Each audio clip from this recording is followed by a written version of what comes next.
Hello friends, आप सभी का स्वागत करता हूं आपके अपने मेरे चैनल पर। मैं कमलेश। फ्रेंड्स, आज के इस वीडियो में आप सीखेंगे एक्सेल में स्टॉक कंट्रोल शीट क्रिएट करना। तो आपको बताऊंगा कि कैसे आप एक्सेल में स्टॉक कंट्रोल शीट बना सकते हैं। तो फ्रेंड्स, वीडियो स्टार्ट करने से पहले आपसे रिक्वेस्ट है कि अगर ये वीडियो आपको पसंद आए तो प्लीज़ इसको आप लाइक करें, शेयर करें और चैनल को भी ज़रूर सब्सक्राइब करें फ्रेंड्स, ताकि आपको इस तरह के मैं जितने भी वीडियोज़ बनाऊँ उसका आपको डेली अपडेट मिल सके। तो फ्रेंड्स, आपने देखा होगा कि जब आप किसी भी कंपनी के पास कोई स्टॉक होता है या कहीं भी ऑर्गेनाइजेशन में जब कोई स्टॉक होता है तो कैसे उसको हम कंट्रोल कर सकते हैं। तो आज का टॉपिक हमारा ये होने वाला है, तो शुरू से अंत तक इस वीडियो में बने रहिएगा। तो चलिए स्टार्ट करते हैं। तो पहले हम बना लेते हैं किसी भी एक डमी कंपनी क्रिएट कर लेते हैं, उसके हिसाब से बनाते हैं उसका फॉर्मेट। तो सबसे पहले हम यहाँ कंपनी का नाम रखते हैं, for example one day mart. ये कंपनी है जिसका मैं आपको स्टॉक कंट्रोल शीट बनाना सिखाऊंगा। तो ये हमारा कंपनी का नेम हो गया। तो इसको मैं सेंट्रलाइज कर देता हूँ और इसको मैं करता हूँ मर्ज। तो ये हो गया हमारा कंपनी का नेम, जिसका यानी कि हम स्टॉक कंट्रोल शीट यहाँ पर बना रहे हैं। तो फॉर एग्जांपल जैसे कंपनी नेम हो गया हमारे पास वन डे मार्ट। अब इसमें हम क्या क्या चीज़ें ऐड कर सकते हैं। तो सबसे पहले हम यहाँ रखेंगे, एक हो जाएगा हमारा कॉलम सीरियल नंबर का, और सेकंड हमारा हो जाएगा प्रोडक्ट। तो यहाँ प्रोडक्ट के अंदर हम सारे प्रोडक्ट की यहाँ पर डिटेल अपडेट करेंगे। फिर उसके बाद आएगा उसका प्राइस, या यूनिट प्राइस भी आप उसको बोल सकते हैं। तो यूनिट प्राइस में हम प्रोडक्ट का यहाँ पर प्राइस ऐड करेंगे। तो पहले हम इसका फॉर्मेट बना लेते हैं, और जब ये फॉर्मेट बन जाएगा हमारा, उसके बाद फिर हम इसमें एक एक करके एंट्री करेंगे। तो यूनिट प्राइस आ गया, फिर उसके बाद आ गया हमारे पास इन स्टॉक, यानी कि इसमें स्टॉक की हमारे पास क्वांटिटी आएगी, जो भी हमारे पास टोटल यहाँ पर स्टॉक है। फिर उसके बाद आएगा उसकी वैल्यू, यानी कि स्टॉक की हमारे पास वैल्यू, स्टॉक वैल्यू बोल सकते हैं, या उसको आप बोल सकते हैं इन्वेंट्री वैल्यू भी बोल सकते हैं। तो स्टॉक वैल्यू हो जाएगा हमारे पास। फिर उसके बाद आएगा हमारे पास नेक्स्ट कॉलम आएगा हमारे पास क्वांटिटी सोल्ड, या स्टॉक क्वांटिटी सोल्ड लिख सकते हैं आप, stock quantity sold.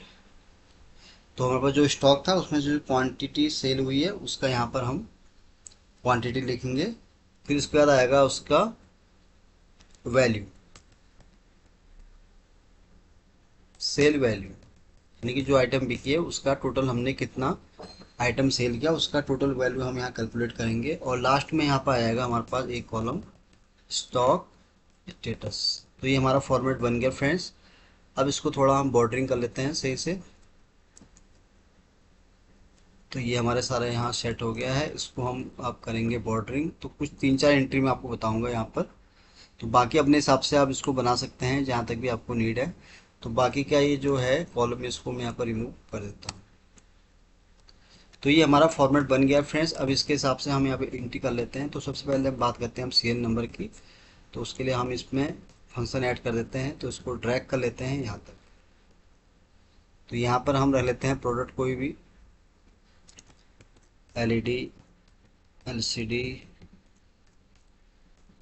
Mixer grinder and cooler, mobile phone and Bluetooth speaker.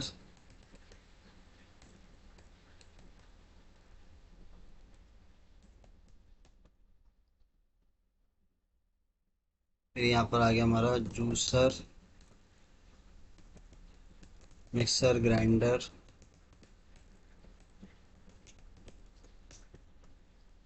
AC,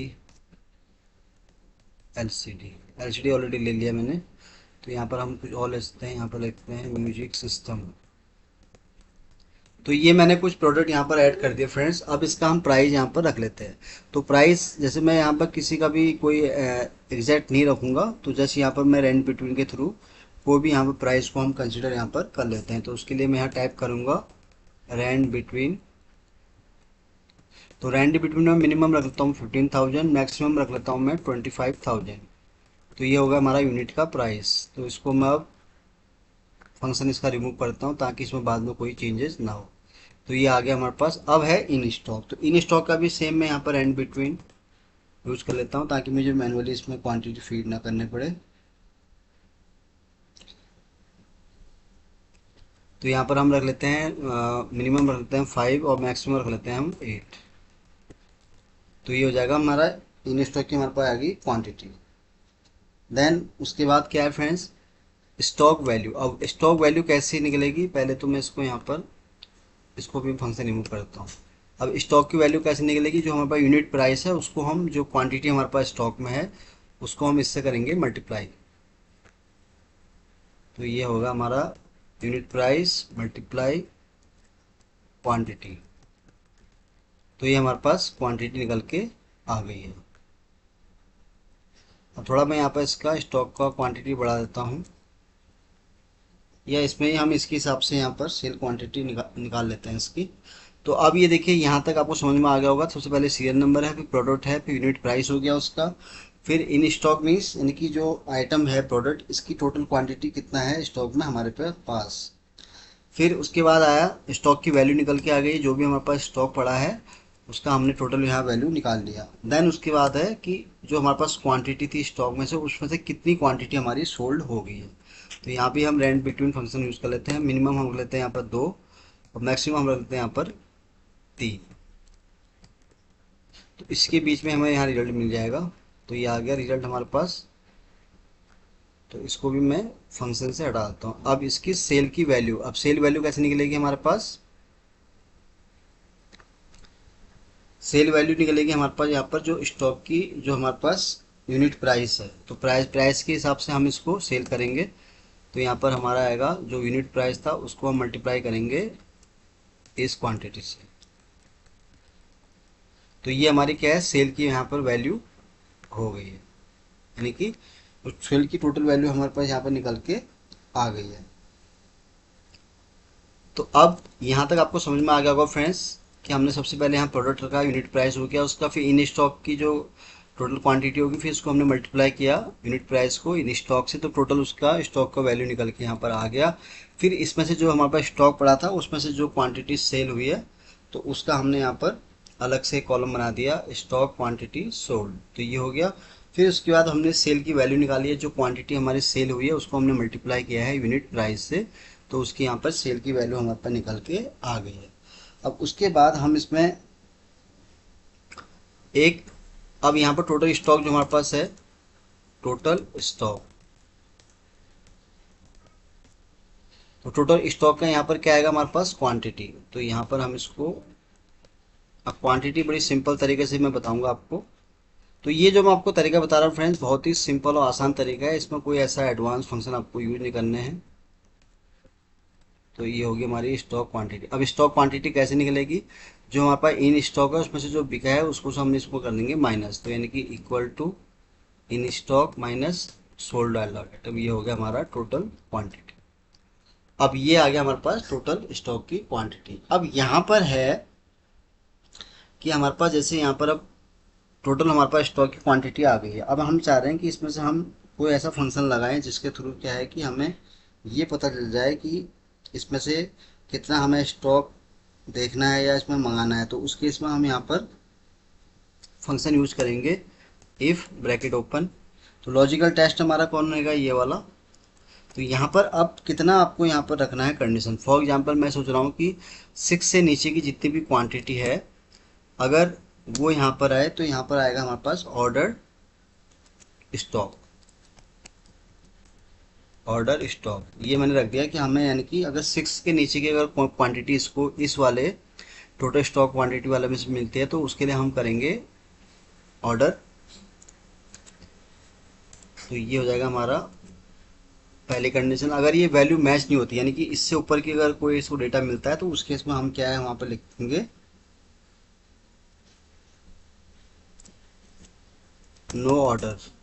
या मैं ऐसे ही लिख रहा हूँ, अपनी हिसाब से यहाँ सेट कर सकते हैं। तो ये हो गया। अब इसको हम ड्रैग करेंगे तो ये हमारे पास आ गया यहाँ पर निकल के।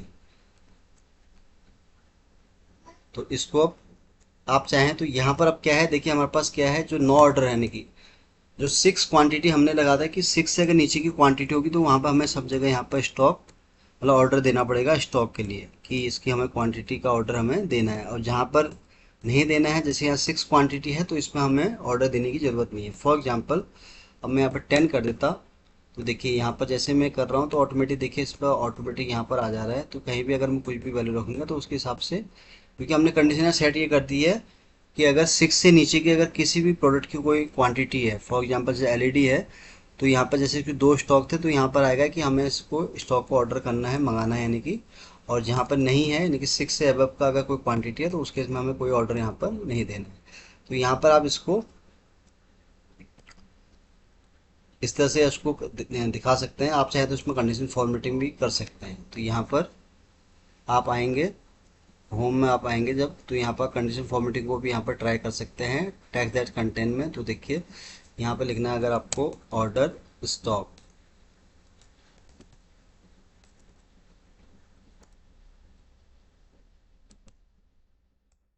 ऑर्डर स्टॉक, तो यहाँ पर इसको आप करेंगे फिल। तो आप चाहें इसको रेड फिल कर सकते हैं, ओके। तो यहाँ पर देखिए अब जो ऑर्डर स्टॉक है, जहाँ पर हम उसको ऑर्डर देना है, देखिए वहाँ पर ये हो गया रेड। अब जहाँ ऑर्डर नहीं देना है उसको भी आप यहाँ पर अपने हिसाब से सेट कर सकते हैं।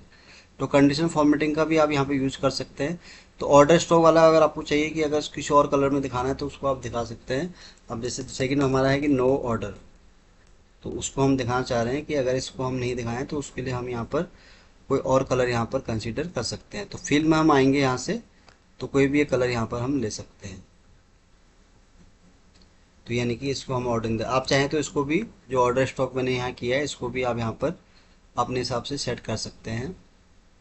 तो टेक्स्ट डैश कंटेंट में था, तो यहाँ पर देखिए ये है। अब इसको आप कैसे करेंगे ठीक, क्योंकि ऑलरेडी हमने यहाँ कंडीशन फॉर्मेटिंग यूज कर रखी है। तो उसके लिए आप यहाँ पर आएंगे मैनेज रूल में। जब आप मैनेज रूल में आएंगे तो आपको ये दिख जाएगा जो हमने यहाँ कंडीशन सेट की है। जैसे हमने इसके लिए ग्रीन किया है, आप चाह रहे हैं कि इसको अगर चेंज करना है आपको, तो उसके लिए आप फिर आगे यहाँ एडिट टूल में आएंगे। तो एडिट टूल में आके आप यहाँ पर इसका कलर चेंज कर सकते हैं। फॉर्मेट में आके आप यहाँ पर ये वाला कलर आप रख सकते हैं, रेड वाला। ओके करेंगे, दैट्स इट। तो ये देखिए फ्रेंड्स, बन गया हमारे पास पूरा स्टॉक का कंट्रोल सीट। और बहुत ही सिंपल तरीका है, इसमें कोई ज़्यादा कॉम्प्लेक्स वाला नहीं है। आपको बहुत ही आसान और सिंपल तरीका मैंने बताया है। तो कभी भी आपके पास कुछ इस तरह से अगर डेटा है तो आप उसको इस तरह से यहाँ बना सकते हैं। बस आपको ये इसमें याद रखना है कि ये वाला जो आपको पोर्शन है इतना वाला, इसको मैं 2 पोर्शन में कर देता हूँ। तो ये जो पोर्शन है फ्रेंड्स, ये है आपका जो आपके पास स्टॉक पहले से अवेलेबल है। तो इसको हम इस तरह से यहाँ दिखा सकते हैं। अब जो ये वाला आपको दिख रहा है, ये है जो आपका गुड्स बिका है।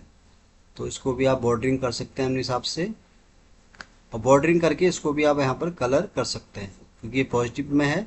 बाकी ये जो पोर्शन है इतना वाला, इसमें क्या है कि आप इसको अलग से दिखा सकते हैं। अब इसमें क्या है कि आपका पूरा स्टॉक से रिलेटेड है कि आपको इसमें क्या क्या चीज़ें मंगानी है। तो ये अब ये यहाँ तक हो गया हमारा पहला, जिसमें हमारे पास स्टॉक का पूरा है कि क्या क्या हमारे पास स्टॉक था। और ये था हमारे पास जो स्टॉक हमने इसमें से बेचा, और जो फिर उसके बाद जो क्वांटिटी निकल के आई है इसमें से, जो हमारे पास इन स्टॉक था और फिर से जो बिका है उसके हिसाब से टोटल क्वांटिटी निकल के आ गई है।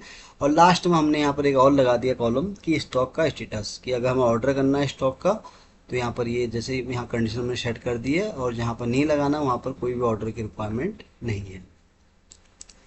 तो फ्रेंड्स आज के लिए बस इतना ही था। उम्मीद करता हूँ कि ये वीडियो आपको बहुत पसंद आया होगा। वीडियो अगर अच्छा लगा हो तो प्लीज़ इसको आप लाइक करें, शेयर करें, और चैनल को भी ज़रूर सब्सक्राइब करें फ्रेंड्स, ताकि आपको इस तरह के मैं जितने भी वीडियोज़ बनाऊँ उसका आपको डेली अपडेट मिल सके। तो जल्दी ही आऊँगा फिर से एक नई वीडियो के साथ। तब तक के लिए आप अपने आप को खुश रखें और अपना ध्यान रखें। Thank you so much.